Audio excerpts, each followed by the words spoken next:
Je suis Thibaut Damour, je suis physicien théoricien. Je m'appelle Mathieu Burnia et je suis auteur de bande dessinée. C'est un projet que je caressais depuis un certain temps.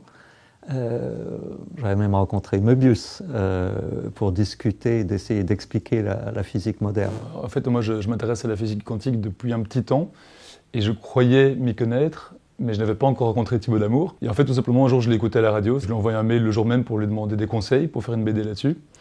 Et là, Thibaut m'a répondu très gentiment. Il m'a dit écoute, Mathieu, si tu veux faire une BD sur la physique quantique, tu la fais avec moi parce que c'est pas une mince affaire. Ça nous a pris plusieurs années de discussion. On s'est retrouvés pendant 2 ou 3 étés pour essayer de faire le tour de la question et d'essayer de trouver une façon d'expliquer que veut dire le monde quantique, mais de façon visuellement attractive. Si la mécanique quantique nous dit qu'il y a une superposition de réalités, qu'est-ce que ça implique pour nous? Si dans votre vie vous avez fait certains choix, vous pouvez vous dire que probablement il y a d'autres branches de la réalité dans lesquelles vous avez fait un autre choix. Il y a certainement plein de façons d'aborder la physique quantique. Nous, on a choisi de l'aborder à travers un monde onirique.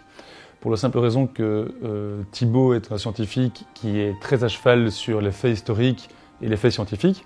Et donc le fait de faire entrer nos personnages dans un monde onirique permettait de leur faire vivre des aventures qui n'avaient pas eu lieu dans l'histoire. Par exemple, on peut faire dialoguer Einstein avec Born ou avec Heisenberg ou avec De Broglie.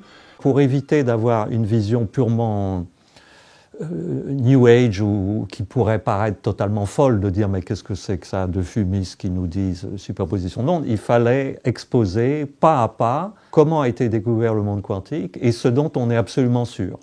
En fait, on a confondu des idées de personnages plutôt que des personnages eux-mêmes. On voulait évoquer aussi que le monde autour de nous est d'essence quantique. Les adolescents qui utilisent un smartphone sans savoir qu'à l'intérieur d'un smartphone, en fait, il y a tout le monde quantique qui joue un rôle important. Toute personne qui s'assoit en face d'un feu de bois et ne se rend pas compte que dans la couleur des braises, en fait, là, il y a le monde quantique qui le regarde. Donc, si on réussit à convaincre un petit nombre de jeunes comme ça qui se disent « oui, je ne savais pas que la physique était aussi intéressante », pour moi, ça sera le plus grand succès de cette bande dessinée.